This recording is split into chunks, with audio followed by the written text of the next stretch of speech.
नमस्कार, सवाल इंडिया का में आपका स्वागत है। मैं हूं संकेत उपाध्याय। तो इसमें कोई दो राय नहीं है अगर हम ये बोलें कि अब नफरत और ध्रुवीकरण का एक चौतरफा खेल चल पड़ा है पश्चिमी उत्तर प्रदेश में। खास तौर से हो क्या रहा है, आइए आपको पहले वो बताएं। फिर हिंदू मुस्लिम राग आलापना शुरू कर दिया है अलग अलग पार्टियों ने, और अब शुरू करते हैं भारतीय जनता पार्टी से। तो लोनी के विधायक नंदकिशोर गुर्जर को चुनाव आयोग का नोटिस आया। क्यों? क्योंकि उन्होंने बोला ना अली न बाहुबली, लोनी में सिर्फ बजरंग बली। अब इस पे नंदकिशोर गुर्जर बोले कि मैंने कोई ध्रुवीकरण वाली बात नहीं की। लेकिन योगी आदित्यनाथ ने भी कैराना में हिंदुओं के पलायन का मुद्दा फिर से उठाया। समाजवादी पार्टी ने हिंदू व्यापारियों के पलायन के लिए जिम्मेदार अपराधियों को टिकट दी, ये योगी आदित्यनाथ ने कहा। पेशेवर हिस्ट्री शीटर को समाजवादी पार्टी ने टिकट दिया, ये योगी आदित्यनाथ ने कहा। और उसके बाद फिर उनका यह कहना है कि मुजफ्फरनगर में दंगाइयों को टिकट दिया गया है। अब आइए आपको बताते हैं कि समाजवादी पार्टी के लिए ये हुआ क्या। दरअसल टिकट देकर सवालों में आ गए अखिलेश यादव। जैसे कि हमने कहा, ये चौतरफा खेल है। कैराना से समाजवादी पार्टी के ने गैंगस्टर एक्ट में फरार चल रहे नाहिद हसन को टिकट दिया। नाहिद हसन को गिरफ्तार किया गया। सवाल उठने के बाद समाजवादी पार्टी ने उम्मीदवार बदला और उन्हीं की छोटी बहन इकरा को टिकट दे दी गई है। कौन है नाहिद हसन? समाजवादी पार्टी से विधायक हैं, कई आपराधिक मामले दर्ज हैं, धोखाधड़ी से जमीन खरीदने का मामला इनके ऊपर है, जबरदस्ती पलायन के लिए मजबूर करने का केस इनके ऊपर है। शामली कोर्ट ने गैंगस्टर एक्ट में फरार होने के चलते इनको भगोड़ा भी घोषित किया है। और फरवरी 2021 में इनकी मां पर और 38 अन्य लोगों पर गैंगस्टर एक्ट के तहत कार्रवाई हुई है। लेकिन इसी सबके बीच आज भारतीय जनता पार्टी के संबित पात्रा भड़क उठे।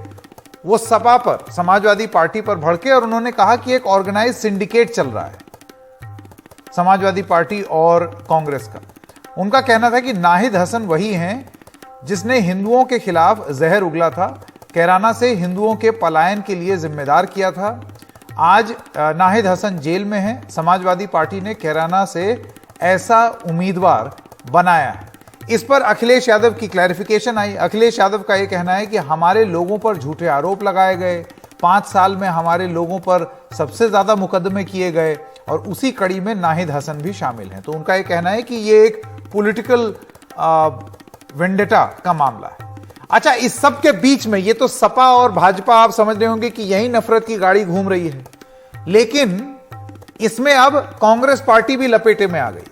संबित पात्रा ने एक ट्वीट करके और ट्वीट के माध्यम से यह बोला कि मौलाना तौकीर रजा खान, जिसने कुछ दिनों पहले हिंदुओं को आगे किया था, जिस दिन मुसलमान युवा कानून अपने हाथ में लेगा उस दिन हिंदुओं को हिंदुस्तान में जगह नहीं मिलेगी। यह उनका ट्वीट है जिसमें वो कह रहे हैं कि तौफीक रजा खान कह रहा है हिंदुस्तान का नक्शा बदल दिया जाएगा। तो वो कांग्रेस पर सवाल उठा रहे हैं कि ये कांग्रेस से जो गठबंधन किया है जिन लोगों ने, उनको कांग्रेस बढ़ावा दे रही है, तो उन पर भी धिक्कार है।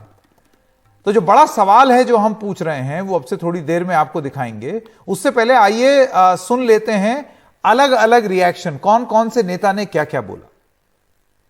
पिछले 5 वर्ष के दौरान हमारी सरकार ने जिन पेशेवर अपराधियों को और गुंडों के मन में भय पैदा किया था, जनता को भयमुक्त वातावरण दिया था, आज समाजवादी पार्टी का चेहरा एक बार फिर से सबके सामने आ चुका है। कैराना से लेकर के बुलंदशहर, स्याना और लोनी पर जो चेहरे समाजवादी पार्टी के सामने आए हैं, कोई कैराना हिंदू व्यापारियों के पलायन के लिए जिम्मेदार अपराधियों को, मुजफ्फरनगर के दंगों के अपराधियों को और पेशेवर हिस्ट्री सीटर को अपना कैंडिडेट बना करके समाजवादी पार्टी ने अपने वास्तविक चरित्र को एक बार फिर से प्रदेश के सामने, देश के सामने प्रस्तुत कर दिया है कि प्रदेश के बारे में उनकी मंशा क्या है। वही नाहिद हसन जिसने हिंदुओं के खिलाफ जहर उगला था और कैराना में पलायन के लिए जो जिम्मेदार थे, वही नाहिद हसन जिसने कहा था हिंदुओं की दुकान से और हिंदू व्यापारियों से किसी प्रकार का संबंध नहीं रखना है, अगर उनसे हम सामान खरीदना बंद कर देंगे तो उनके पास कोई ऑप्शन नहीं बचेगा, उन्हें कैराना से पलायन करना पड़ेगा। उनको समाजवादी पार्टी ने टिकट दिया था, आज जेल के सलाखों के पीछे है। जो समाजवादी पार्टी के ऊपर कई लोगों पर झूठे मुकदमे हैं और इतने झूठे मुकदमे हैं जिसकी आप कल्पना नहीं कर सकते। हमारी पार्टी के कई नेताओं पर, पार्टी के वरिष्ठ नेताओं पर लगातार भारतीय जनता पार्टी की सरकार में झूठे मुकदमे लगाए गए। समाजवादी पार्टी पे पिछले 5 साल में सबसे ज्यादा झूठे मुकदमे अगर किसी ने लगाए तो भारतीय जनता पार्टी ने लगाए, और उसी कड़ी में नाहिद हसन भी आते हैं। कांग्रेस पार्टी के ऑफिशियल ट्विटर हैंडल ने प्रियंका वाड्रा जी के साथ मौलाना तौकी रजा खान के तस्वीर को ट्वीट करते हुए लिखा है कि बीते दिनों आला हजरत बरेली शरीफ के मौलाना तौकी रजा खान साहिब की कांग्रेस महासचिव श्रीमती प्रियंका वाड्रा जी से मुलाकात हुई और समर्थन देने की बात उन्होंने कही है। आज ये सवाल उठता है कि आखिर ये मौलाना तौकी रजा खान साहब कौन है। याद करिए, मीडिया ने चंद दिनों पहले मौलाना साहब के एक वीडियो को दिखाया था जिसमें स्पष्ट रूप से मौलाना तौकी रजा खान कह रहे थे कि अगर कानून की व्यवस्था मेरे जो यूथ हैं, मेरे जो जवान हैं, अर्थात जो मुस्लिम जवान हैं, उनके हाथों में कानून की व्यवस्था आ जाए तो जो हिंदू लोग हैं उनको सोचना पड़ेगा, हिंदुस्तान में रहने की जगह तक नहीं मिलेगी हिंदुओं को। आप सोच के देखिए किस प्रकार की यह घृणा की बात है।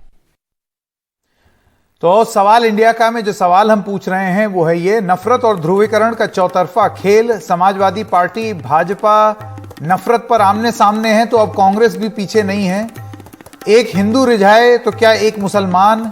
क्या ध्रुवीकरण का यही है खेल और क्या बर्दाश्त करेगा पश्चिमी उत्तर प्रदेश? मैं स्वागत करना चाहता हूं आज हमारे मेहमानों का। महेश वर्मा, नेता हैं भारतीय जनता पार्टी के, ब्रजेश शुक्ला वरिष्ठ पत्रकार, डॉक्टर राजपाल कश्यप प्रवक्ता हैं और एमएलसी हैं समाजवादी पार्टी के, सुरेंद्र राजपूत प्रवक्ता कांग्रेस पार्टी, अनुभव चक नेता बीजेपी अभी थोड़ी देर में हमारे साथ जुड़ जाएंगे। सबसे पहले मैं आपसे शुरू करता हूं महेश वर्मा जी। इससे पहले कि संबित पात्रा ये आरोप लगाएं कि कांग्रेस एक सिंडिकेट चला रही है और समाजवादी पार्टी एक सिंडिकेट चला रही है नफरत फैलाने की और हिंदुओं के खिलाफ, आप देखिए किस तरीके के बयान भारतीय जनता पार्टी के नेताओं के भी आ रहे हैं। तो क्या मैं कंक्लूड करने में कुछ गलत होऊंगा अगर मैं ये बोलूं कि ये चौतरफा खेल है?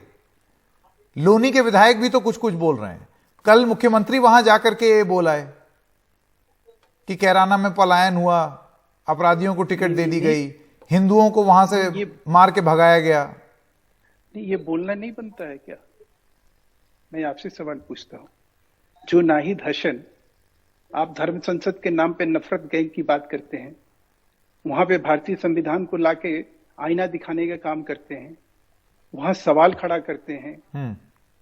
ये जो लोग हैं ये तो खुलेआम, तौफीक रजा खान ने क्या कहा था याद करिए, दिखाइए उसको आज अपने टीवी पर और बताइए लोगों को एक ये तौफीक रजा खान कौन है, नाहिद हसन कौन है, रफीक अंसारी कौन है, बुलंदशहर में हाजी कौन है, गजेंद्र भाटी की हत्या करने वाला अमरपाल शर्मा कौन है। और इस बात को इस देश का सुप्रीम कोर्ट इंश्योर करता है कि जब आप ऐसे प्रत्याशियों को लेकर आएंगे तो उनके बारे में अखबारों में प्रकाशित करेंगे।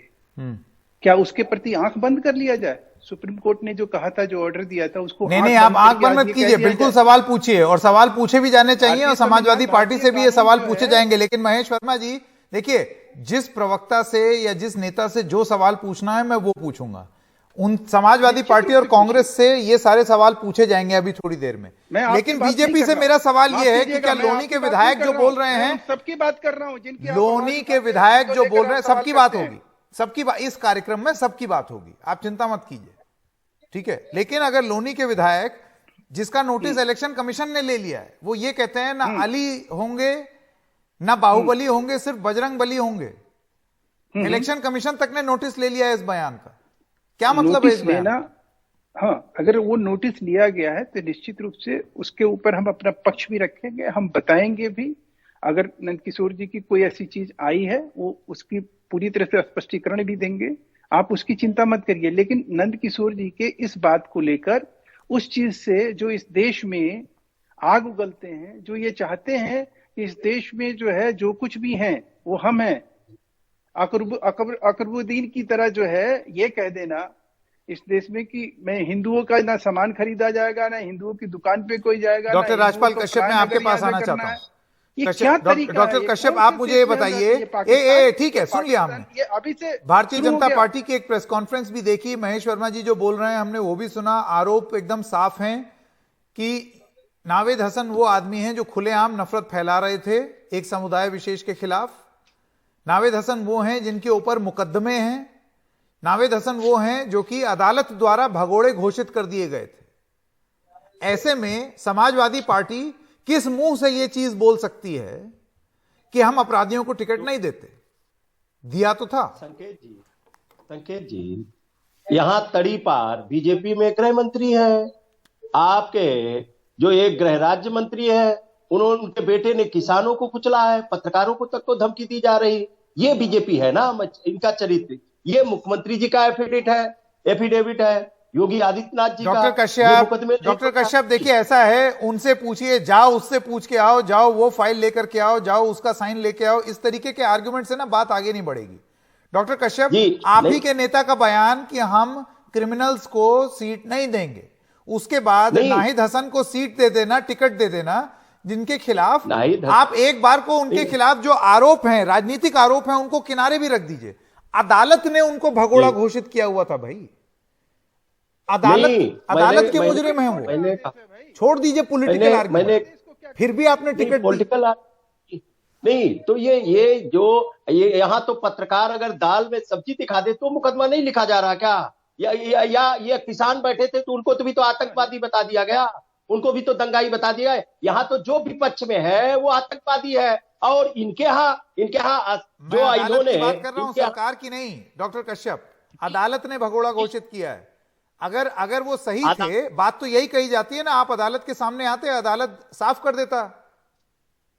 देखिए अदालत क्या करेगी, अदालत जो न्यायपालिका निर्णय लेगी वो लेगी, और हमें न्यायपालिका पे पूरा भरोसा है कि जो न्यायालय निर्णय लेगा। लेकिन क्या उत्तर प्रदेश में ये आप नहीं देखते, जितने दंगाई हैं सबको टिकट दिया गया?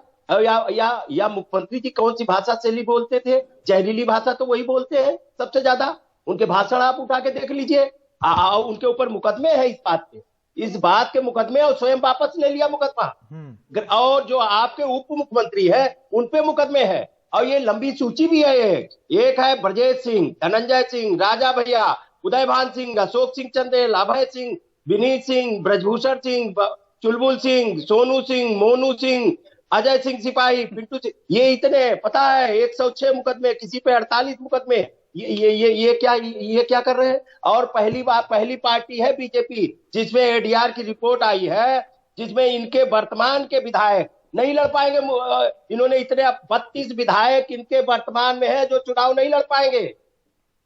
इतने गंभीर धाराएं। डॉक्टर कश्यप जी, ये सवाल महेश शर्मा जी से पूछा जाएगा, लेकिन मैं अपना सवाल एक बार फिर से दोहरा दूं। अखिलेश यादव जो कि पहले ये कह रहे थे हम अपराधियों को टिकट नहीं देंगे, हम साफ छवि के लोगों को टिकट देंगे, और उसके बाद अब वही अखिलेश यादव आकर के प्रेस कॉन्फ्रेंस में ये बोले कि ये तो झूठे मुकदमे हैं, और उसी में नाहिद हसन को भी फंसाया गया है। अदालत द्वारा भगोड़ा घोषित किया हुआ इंसान, अब उसको आपने जस्टिफाई कर दिया, इसके क्या मायने निकाले जाए? अदालत पे कोई टिप्पणी नहीं करना चाहते, लेकिन ये जो मुकदमे लगे वो फर्जी मुकदमे लगे हैं। ये तो हमारे मोहम्मद आजम साहब पे इन्होंने बकरी चोरी का लगा दिया, क्या वो बकरी चोरी करेंगे, भैंस चोरी करेंगे? ये इन्होंने तो दाल का पानी पत्रकार ने दिखा दिया तो उस पर मुकदमे लगा दिए। कितने पत्रकारों ने कोरोना काल में सच्चाई दिखा दी, उन पे मुकदमे लगा दिए। कितने पत्रकारों के हाथ छापे। अच्छा, और जो वीडियो, और जो 2019 का वीडियो है जिसमें नाहिद हसन दिख रहे हैं और ये बोल रहे हैं कि एक समुदाय विशेष से सामान ना खरीदो, उस पर आप क्या कहेंगे? नहीं तो इनके विधायक नफरत फैलाना नहीं हुआ? नहीं, इनके विधायक देखिए क्या नफरत फैला रहे हैं। इनके विधायक लगातार बोल रहे हैं। इनके विधायक जो अभी नंदकिशोर जी का और दूसरी ये नहीं, इसीलिए तो मैं कंक्लूड कर रहा हूं। देखिए ऐसा है डॉक्टर कश्यप, सीधी सी बात है, किसी भी पार्टी के पास आज की डेट में जवाब नहीं है। ये एक ऐसा प्रयोग है जो कि पश्चिमी उत्तर प्रदेश में सारी पार्टियां कर रही हैं, सब संकेत जी, क्या बीजेपी, क्या समाजवादी पार्टी, और अब तो आरोप कांग्रेस पर भी है। मैं सुरेंद्र राजपूत जी के पास आना चाहता हूं। सुरेंद्र राजपूत जी, आपने शायद वो ट्वीट देखा होगा संबित पात्रा का, जिसमें वो जिक्र कर रहे हैं तौकीर रजा खान, मौलाना तौकीर खान का, जिसमें तौकीर खान ने कुछ ऐसी बातें बोली हैं, आपने सुना। मैं वो वीडियो उनका नहीं चलाऊंगा क्योंकि वो नफरती बोल है, ना ही हमने वीडियो चलाए बाकी नफरती बोल बोलने वालों के, और ना ही हम ये चलाएंगे। लेकिन ऐसे लोगों को मंच पर स्थान देना और उनका समर्थन लेना, क्या एक तरीके से ये नफरत फैलाना नहीं हुआ वोट के लिए? संकेत भाई, एक बड़ा पुराना सा शेर था, कहते हैं ना, दुरंगी छोड़ एक रंग हो जा, सरासर मोम या फिर संग हो जा। देखिए, ये भारतीय जनता पार्टी इस उत्तर प्रदेश के विमर्श को चेंज करना चाहती है, विमर्श को हिंदू और मुसलमान के उसमें करना चाहती है। मैं चुनौती देता हूं भारतीय जनता पार्टी को, मौलाना तौकीर रजा के ऊपर अब तक कार्रवाई क्यों नहीं की? अब तक अंडे सेक रहे थे। अगर जब उसने नफरती भाषण दिया था उसी वक्त उठा करके उसको अगर जेल में बंद कर दिया होता, तो क्या आज की डेट में मौलाना तौकीर रजा हमारे मंच पर होते? नहीं। इंतजार कर रहे थे ये लोग, वीडियो लेकर के इंतजार कर रहे थे कि कब चुनाव आए, कब हम कमजोर हो, कब हम हिंदू मुसलमान करें, कब हम मूल मुद्दों में भटकाएं, और कब हम क्या नाम इनके वीडियो को दिखा करके लोगों से ये कहे कि भाई हिंदू। नहीं, मैं आपसे ये जानना चाहता हूं, अव्वल तो आपका ये कहना है कि गिरफ्तारी हो जानी चाहिए उनकी, या उनके खिलाफ कार्रवाई होनी चाहिए? फिर सुनिए, और अगर उनके खिलाफ कार्रवाई होने लायक साक्ष्य नहीं पाए गए तो इस तरीके की जो भारतीय जनता पार्टी के लोग बदतमीजियां कर रहे हैं, इसका संज्ञान चुनाव आयोग को लेना चाहिए। मैं आपको जिम्मेवारी से कहता हूं, इस मौलाना तौकीर रजा अटल बिहारी वाजपेयी जी के साथ, नरेंद्र मोदी जी के साथ, क्या नाम अमित शाह जी के साथ, राजनाथ सिंह जी के साथ, ये जब ये उनके साथ खड़े होते हैं तो ये संत महंत होते हैं, जब ये उनके साथ नहीं खड़े होते हैं तब ये अपराधी हो जाते हैं। बरेली शरीफ दरगाह के मौलाना है, आए थे हमको समर्थन देने के लिए। अगर कोई आदमी आता है तो हमने उनको रखा, हमने कोई उसका प्रमाण पत्र तो चेक नहीं किया, नंबर 1। और नंबर 2, अगर इनके खिलाफ कोई भी मुकदमा है तो भारतीय जनता पार्टी क्या इतनी कमजोर, इतनी और इतनी संवेदनहीन सरकार है? अनुभव चक, आपका जवाब चाहते हैं। अनुभव जी, आपने सुन लिया सुरेंद्र राजपूत जी का क्या कहना है। भाई गिरफ्तार कर लेते, ये जो इंतजार कर रहे थे एकदम मखमल में लपेट करके इस मामले का, कि इसको सही वक्त में खोला जाएगा। देखिए संकेत जी, जो वीडियो है वो सभी ने देखा। दूसरी बात जो बार बार ये हो रही है कि ध्रुवीकरण की राजनीति भारतीय जनता पार्टी करती है, तो आपके चैनल में साफ साफ बता देना चाहता हूँ, आप वरिष्ठ पत्रकार हैं, आपने भी देखा कि जिन्ना की एंट्री किस पार्टी ने की थी। जिन्ना को आजादी का नायक बता के उसको महिमा मंडित करने का काम किस पार्टी ने किया था। और आपको ये जानना भी सब जरूरी है कि जिस नाहिद हसन जो कोर्ट के द्वारा भगोड़ा घोषित था, उसके बारे में जो समाजवादी पार्टी आज अनर्गल प्रलाप कर रही है, तो ऐसा पहली बार नहीं हुआ है। आतंकवादियों से मुकदमे लेने का काम भी पिछली अखिलेश सरकार कर चुकी है। जो भी मुस्लिम अपराधी या जो भी इस तरीके के लोग होते हैं, उसको धार्मिक नजरिए से महिमा मंडित करने का काम समाजवादी पार्टी की सरकार करती आई थी पहले भी, और आज समाजवादी पार्टी हो चाहे कांग्रेस हो, सब ध्रुवीकरण का काम कर रहे हैं। जब उसका काउंटर करने का काम भारतीय जनता पार्टी करती है, तो आरोप ये उल्टा भारतीय जनता पार्टी पर लगाने का काम करते हैं। हमारे साथी सुरेंद्र राजपूत जी जिस बात को कह रहे थे कि अगर उस पर कार्रवाई नहीं तो हमने ले लिया, अरे सुरेंद्र राजपूत जी, वीडियो आपने भी देखा, वीडियो हमने भी देखा। कुछ चीजें देख कर समझ कर निर्णय ली जाती है, जरूरी नहीं कि कार्रवाई नहीं हुई तो वो पाक साफ हो गया। तमाम ऐसे लोग जिन पे कार्रवाई हुई है, उसके बाद भी पार्टियों ने अपने बगल में बैठाने का काम पूर्व में भी किया है। हमें इससे बचना चाहिए, ध्रुवीकरण की शुरुआत यहीं से होती है। सुरेंद्र राजपूत जी जवाब देना चाहते हैं। मैं बहुत, अनुभव भाई की जो बड़े अच्छे पत्रकार हैं, आजकल अच्छे पत्रकार हो गए, उस तरफ चले गए, पहले बसपा की तरफ। हम आपको बहुत स्पष्ट रूप से, अनुभव जी, आपको जिम्मेवारी से कहना चाहते हैं कि अगर अपराध को आपने जड़ पे ही खत्म कर दिया होता तो आज की डेट में क्या कोई आदमी हमारे मंच पे बैठा होता? नहीं बैठा होता। क्योंकि आप लोग इंतजार करते हैं, आप लोग एक क्या नाम एडिटेड वीडियो का आपको ला करके इंतजार करते हैं कि साहब कब जो है हमारी क्या नाम ये वीडियो का इस्तेमाल हो सके। नहीं सुरेंद्र राजपूत जी, या तो आप एक सेकंड यहां पर मुझे बीच में आना पड़ेगा। या तो आप ये आरोप लगाएं कि ये वीडियो फर्जी है, और अगर आप नहीं कहते ये वीडियो फर्जी है, आप टाइमिंग पर सवाल उठा रहे हैं। लेकिन जो ज्यादा महत्वपूर्ण सवाल है कि एक ऐसे इंसान को मंच देना और उससे एक सहयोग बनाए रखना जो कि खुलेआम नफरत फैला रहा है या नफरत फैलाने का आरोप है। सुनिए दो चीजें मैंने इतनी देर में आपसे एक बार भी ये चीज नहीं सुनी कि ये बहुत गलत है और कार्रवाई होनी चाहिए। मैं तो आपसे मैंने पहले, आप शायद क्या नाम सुनना रह गया आपको, मैं दोबारा से कह देता हूं। हाँ। अगर कोई भी नफरती वीडियो हो संकेत, उसके खिलाफ कठोर कार्रवाई होनी चाहिए। मैंने तो पहले कहा कि हम लोग अगर कोई हमें समर्थन देने आता है तो हम उसका चरित्र प्रमाण पत्र नहीं चेक करते। आप हमारी प्रतिज्ञाओं के साथ आ रहे हैं, आइए। अगर आप गलत आदमी हैं तो आपको पुलिस ने जेल में भेज देना चाहिए था, तब आप आते कैसे हमारे पास? एक बात। दूसरी बात, बरेली शरीफ दरगाह को बदनाम करने की जो साजिश भारतीय जनता पार्टी आज से नहीं कर रही है। भारतीय जनता पार्टी बहुजन समाज पार्टी में जब दंगा हुआ था बरेली में, जब अनुभव चक बहुजन समाज पार्टी को बचाया करते थे, तब से कर रही है बरेली शरीफ दरगाह को बदनाम करने का। तब अनुभव चक बरेली शरीफ को बचाया करते थे। आज जो है मौलाना तौकीर रजा के मुखालिफ खड़े हैं। मैं तो कहता हूं अगर किसी ने गलत बात की है तो उसको कानून के सम्मुख अभी तक प्रस्तुत क्यों नहीं किया गया, क्यों नहीं एफआईआर की गई? बताएं योगी आदित्यनाथ जी। महेश वर्मा जी, मैं आऊंगा आपके पास, लेकिन उससे पहले ब्रजेश शुक्ला एक थोड़ा सा इससे जूम आउट, एक सेकंड, इससे थोड़ा सा जूम आउट करके ब्रजेश शुक्ला जी मैं आपसे यह पूछना चाहता हूं कि एक प्रयास सब तरफ से ध्रुवीकरण की राजनीति करने का पश्चिमी उत्तर प्रदेश में, जो कि एक लेबोरेटरी रही है ध्रुवीकरण की, लेकिन ब्रजेश जी क्या इस बार काम आएगा? ये वही पश्चिमी उत्तर प्रदेश है जहां पर महापंचायतें हुई, जिसमें जाट समुदाय के खाप, यहां पर मुस्लिम समुदाय के खाप, सब लोग एक साथ आकर के रहे। हमने वो मिसाल देखी पिछले पूरे साल जब ये किसान आंदोलन हो रहा था।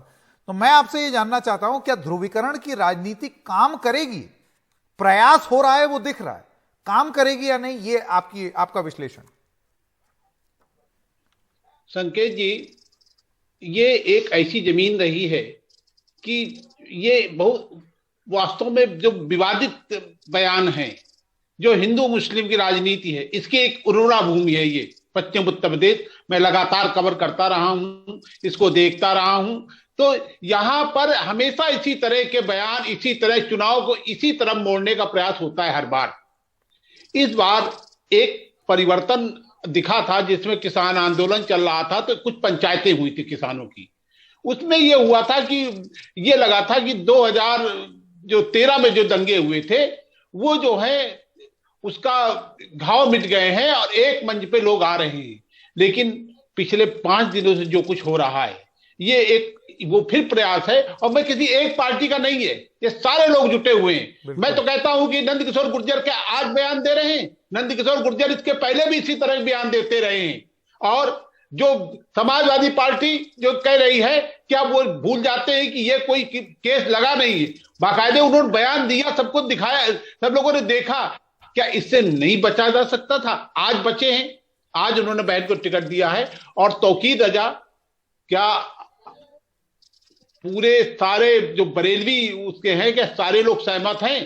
तौकीर रजा से क्या कुछ कितने लोग सहमत हैं वहां पर पता कर ले। लेकिन तुम कौन कह खामखा, सारे पूरे हर चुनाव में इसी तरह की बातें करते हैं। तो अब देखिए शुरुआत हुई है, फिलहाल तो लगता है कि ये ध्रुवीकरण नहीं होगा, लेकिन चुनाव इसी तरह चलता रहा तो आप इसे बचा नहीं पाएंगे। बिल्कुल, हम लोग नहीं बचा सकते। माहौल बनाने की कोशिश और अगर ऐसा माहौल बनेगा तो उसमें फायदा किसको होगा? चुनावी फायदा। और इस माहौल में इतने सारे खिलाड़ी क्यों उतर आए हैं? जब जनता के मुद्दे साफ दिख रहे थे पश्चिमी उत्तर प्रदेश में, उसके बावजूद एक तरफ से नहीं, सब तरफ से इस तरीके के मुद्दे क्यों उठाए जा रहे हैं?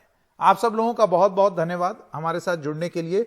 आप इस पर नफरत के खिलाफ, और एक बार हम फिर ये दोहराना चाहते हैं, चाहे वो किसी भी समुदाय का कोई भी इंसान, अगर नफरत फैला रहे हैं तो उसके खिलाफ आवाज बुलंद करके बोला जाएगा, क्योंकि नफरत की ना तो राजनीति और ना ही पत्रकारिता की जा सकती है।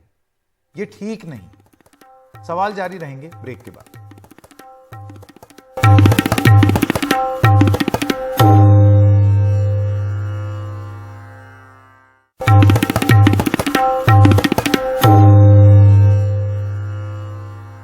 प्रियंका गांधी ने आज ऑनलाइन लोगों के सवालों के जवाब दिए, आइए सुनते हैं।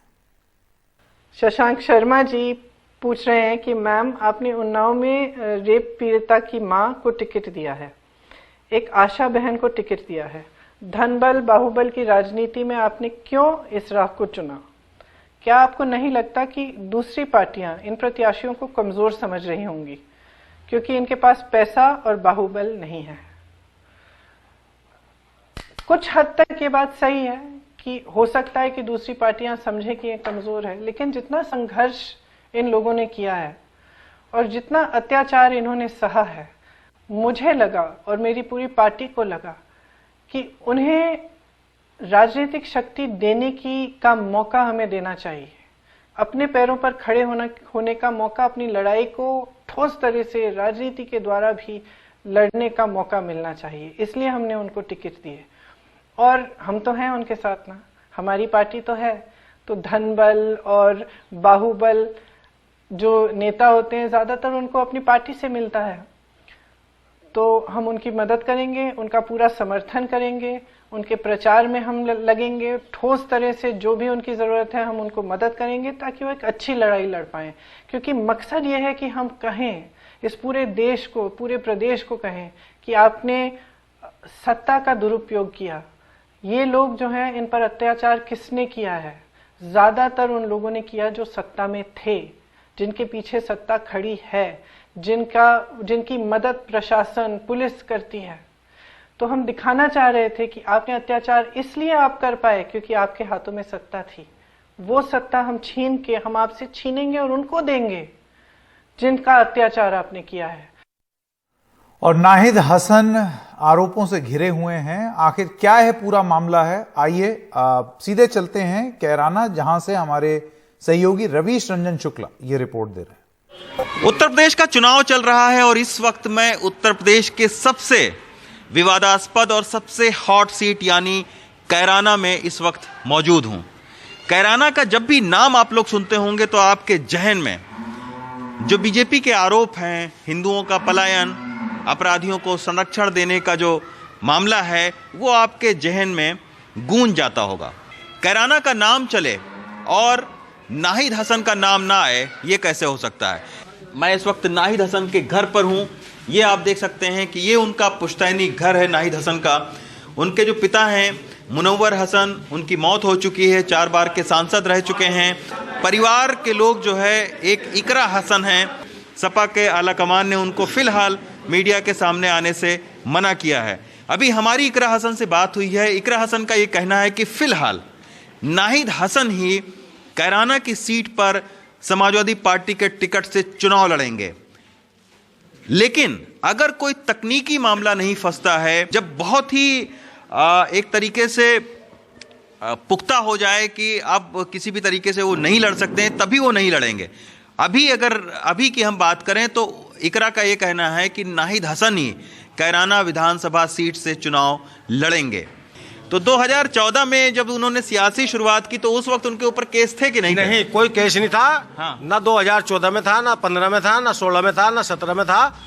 18 में आके हाँ। जो हमारे एसएसपी थे यहाँ से हाँ। अजय पाल शर्मा, उन्होंने जो है कोई विवाद हो गया था इनका आपस में, उन्होंने उस पर मुकदमा लगा दिया था। वो बीजेपी ये कह रही है कि तमाम सारे हिंदुओं का पलायन कैराना से हुआ और उसके पीछे कहीं ना कहीं नाहिद हसन थे। मेरा कहना यह है कि ये मुद्दा 2014 में माननीय हुकम सिंह जी जो हमारे स्वर्गीय हैं, उन्होंने उठाया था। लेकिन पलायन का मुद्दा जब आया तो उसमें हुकम सिंह जी ने ही खुद माफ़ी मांगी है कि मैंने पब्लिक इंटर कॉलेज में खड़े होकर के उन्होंने एक मीटिंग की पूरे कैराना की और उन्होंने माफ़ी मांगी कि साहब पलायन जो है, मैंने कानून व्यवस्था पे कहा था, किसी हिस्ट्री शीटर या किसी आम आदमी के लिए नहीं, मेरे लिए तो मृगांका सिंह मेरी बेटी हैं और नाहिद हसन भी मेरे बेटे जैसे हैं। अच्छा, नाहिद हसन भी उनके बेटे हैं? जी जी। वो कैसे बता रहे हैं कि फोर फादर उनके जो है? जी जी जी। अच्छा, क्योंकि फोर फादर चौधरी हुकम सिंह जी के और जो नाहिद हसन जी हैं उनके सेम थे। अच्छा। अब वो कन्वर्टेड इधर मुस्लिम गुर्जर हैं और वो हिंदू गुर्जर हैं। अच्छा, सिर्फ दोनों इतना है। गुर्जर? दोनों गुर्जर हैं। अच्छा, और फोर फादर दोनों के सेम है। अच्छा जी। तो माफी मांगी थी उन्होंने कि हमने कोई किसी एक शख्स के ऊपर नहीं कहा। कैराना के लाखों लोगों को बुला करके उन्होंने माफी मांगने का काम।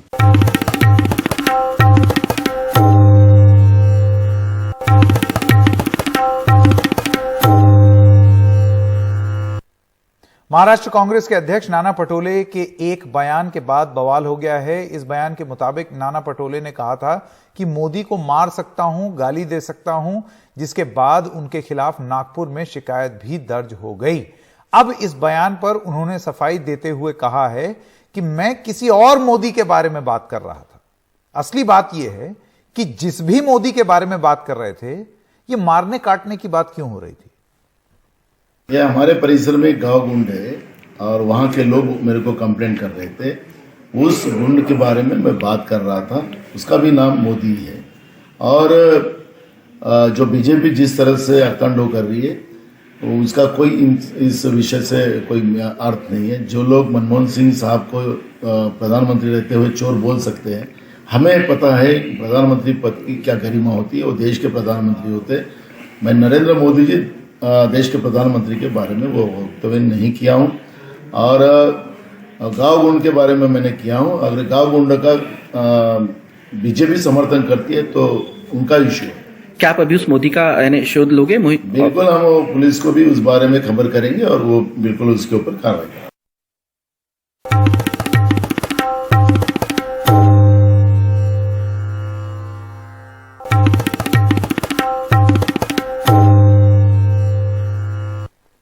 पंजाब विधानसभा चुनाव से पहले प्रवर्तन निदेशालय यानी कि एनफोर्समेंट डायरेक्टरेट ने राज्य के मुख्यमंत्री चरणजीत सिंह चन्नी के एक करीबी रिश्तेदार के घर पर छापेमारी की है। ईडी ने गैर कानूनी sand mining, illegal sand mining मामले में मंगलवार को यह कार्रवाई की है। सीएम के रिश्तेदार का नाम भूपेंद्र सिंह हनी बताया गया है। ईडी की 8 सदस्य की टीम ने यह कार्रवाई उनके मोहाली के होमलैंड सोसाइटी स्थित फ्लैट पर की। वेस्ट बंगाल के जब इलेक्शन हुए, ममता बनर्जी के रिश्तेदारों पे भी ऐसे ही अटैक हुए थे, सेम पैटर्न पे। अब पंजाब में ईडी प्रेशराइज करने की कोशिश कर रही है, परेशानी दे रही है, हर तरीके से दबाव बनाया जा रहा है। खाली एक मंत्री पे नहीं, मुख्यमंत्री पे नहीं, हर कांग्रेस के वर्कर पे दबाव बनाया जा रहा है। ये अच्छा माहौल नहीं है लोकतंत्र के लिए। इलेक्शन आ गए तो इनको ईडी की रेडें याद आ गई, लेकिन हम ये सब दबाव झेलने के लिए तैयार हैं। परेशानियां जितनी देंगे उतनी लेने के लिए तैयार हैं। हम अपने इलेक्शन को आगे बढ़ाएंगे। ये किसी भी तरह इसको विफल नहीं कर